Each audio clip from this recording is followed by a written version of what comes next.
Wakfu, c'est l'histoire de Yugo, qui est un jeune orphelin qui recherche sa famille et qui, ce faisant, va rencontrer tout un tas d'amis qui vont l'accompagner. Au fur et à mesure des saisons, il développe ses pouvoirs et en fait, il est capable de créer des armes de Wakfu. Il est cool aussi parce qu'il ne fait pas que des bons choix. C'est un héros qui fait beaucoup d'erreurs. Même s'il a du mal à le reconnaître, il est très humain grâce à ça, en fait. Yugo et Adamai, ce sont deux frères jumeaux. Sauf qu'il y en a un qui est humain et l'autre qui est dragon. Donc ce sont deux frères qui sont issus du même œuf, parce que c'est un peu comme avec les choux, si tu veux, les héliotropes et les dragons naissent des œufs. Dans Wakfu, il y a énormément de personnages qui sont tous assez complexes. On a commencé la saison 1 avec Noximilien l'horloger, plus connu sous son pseudo Nox, qui était un magicien du temps qui voulait ramener sa famille à la vie, et qui est un personnage très compliqué que les fans ont adoré. La saison 2, on a parlé beaucoup de Kilby, qui est le frère de Yugo, lui aussi un peu dérangé. Je crois que tous nos méchants sont un peu fous. J'ai du mal à dire méchants, parce que nos personnages sont rarement totalement... C'est pas manichéen en fait. Ils ont toujours une motivation qu'on peut comprendre. Chaque spécial est orienté...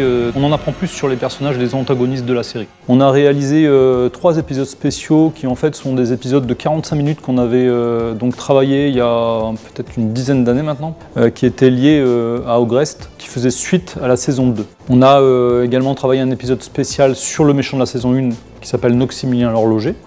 Super épisode dans un style vraiment complètement à part graphiquement. Et Au repos, c'est un double maléfique de Yugo, que Yugo a lui-même créé en utilisant des pouvoirs qui l'ont dépassé en fait. C'est un combat à mort qui nous attend. On va parler des origines d'Au repos.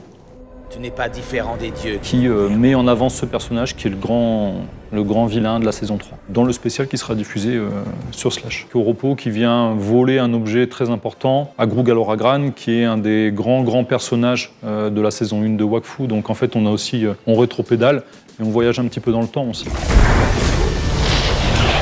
Alors Grug Aloragran, c'est un dragon. Yugo et Adamai sont issus du même œuf. C'est des demi-dieux. Leurs parents, c'est le grand dragon et la déesse Héliotrope. Ils se sont unis et la déesse a donné vie à 6 œufs. Et dans chacun de ces œufs, il y a un humain et un dragon.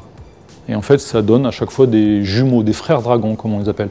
Grug Aloragran est issu avec son frère Chibi aussi, qu'on voit dans le spécial Au repos, est issu d'un œuf. Donc ce sont aussi des frères de Yugo et Adamai. Et Grug Aloragran, c'est vrai que c'est un personnage très important. On le voit dans le premier épisode de Wakfu. Et on comprend que c'est lui qui a élevé, c'est lui qui a pris soin de Yugo lorsqu'il était bébé, avant de le confier à Liber. C'est ici que tout va se décider. On l'a travaillé dans un style graphique et narratif différent de ce qu'on fait habituellement. Et en fait, on est dans un style assez japanimation. Allez, à nous de jouer. On a beaucoup de scènes d'action très rythmées. Il y a beaucoup de codes qu'on a empruntés à la japanimation, puisqu'en fait le réalisateur c'est quelqu'un qui s'appelle Alexandre Ullman, Malek, pour ceux qui le connaissent sur internet. Donc on est vraiment dans un épisode très action.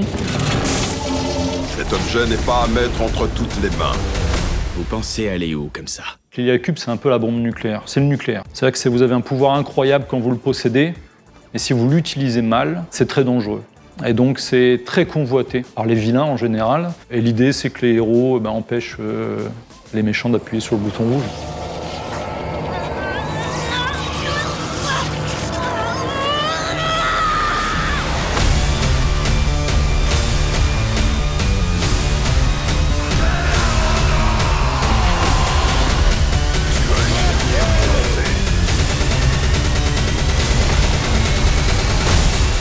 Il n'y aura aucun gagnant.